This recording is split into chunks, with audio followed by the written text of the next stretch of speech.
Nyuma yo gukora cyane, nyuma yo kwiringa, nyuma yo guhura n'ibintu byinshi bigiye bitandukanye, bagahatana.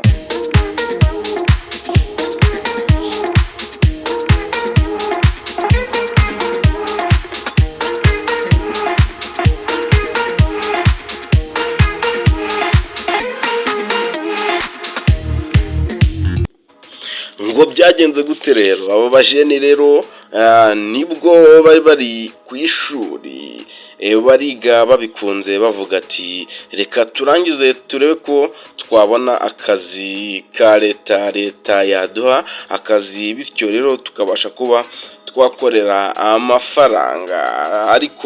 Ariko byagenze dore ko byaje kurangira bidakunze ku mashuri yabo bari bize, ariko ntibyatinze nyuma y'igihe gito bari mu bushomeri babashije kuba bagira agatekerezo ari bombi, baravuga ati se nta kuntu twaza dukina ibintu bya komedi cyangwa se ibintu by'urwenya, bityo rero tukabasha kuba twakishima cyangwa se tukabasha kuba twabaho twimara aka gahinda duterwa n'amashuri. Icyo gitekerezo rero barakigize, ntabwo bakigize gusa ahubwo babashije kuba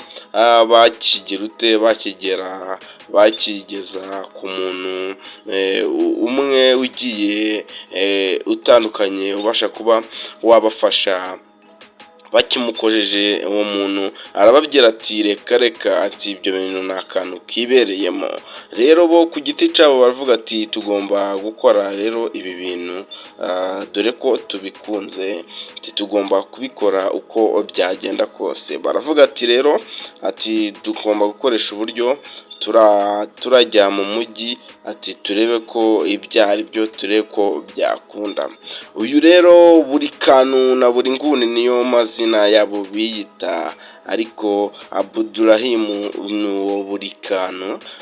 Nk'uko rero uyu nawe buri nguni nawe yabashije kuba yavuga ati tugomba gukora ikintu gifatika, ariko buri kantu we akavuga ati se gute byagenda ute, nta mafaranga afite yo gukodesha geto, ati rero ubwo sinzi ukuntu twakorana. Buri nguni nawe rero yari umuntu ushoboye, yari umuntu n'ubu ngubu kandi dore ko ashoboye kandi aranashobotse. Yaravuze ati rero ugiye kuza ujye uraba mu rugo ati bimenye, ati rero bityo tubashe kuba twakora utuntu twacu gake gake kandi dutuje. Barabitangiye rero barakora biratinda, imyaka yicamo, barahatana babona monetization kuri YouTube channel, barakomeza barahatana. YouTube yabashije kuba yabaha igihembo cy'abantu bujuje abasubscribe 100,000. Barakomeje barahatana bityo rero babasha kuba bazamuka mu ntera. Ubu ngubu ndatekereza ko bageze ku rwego rushimishije.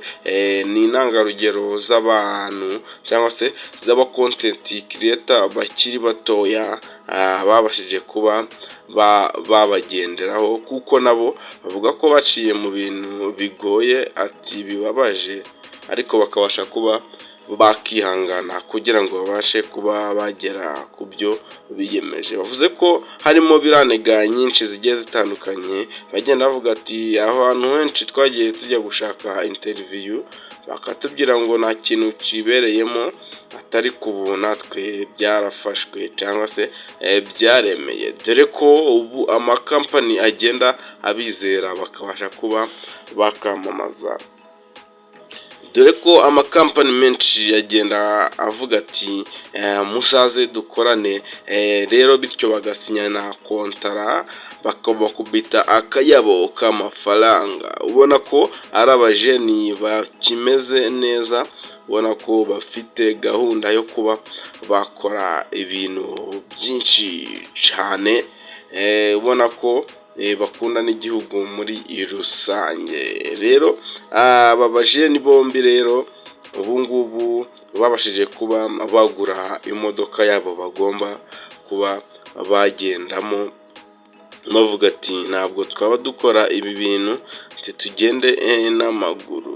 Noneho babwira ko bafite kontara basinyanye n'uruganda rwa B1 Gin, mbabwira ko ubu basinyanye kontara rero, kandi mbibutsa ko buri kantu afite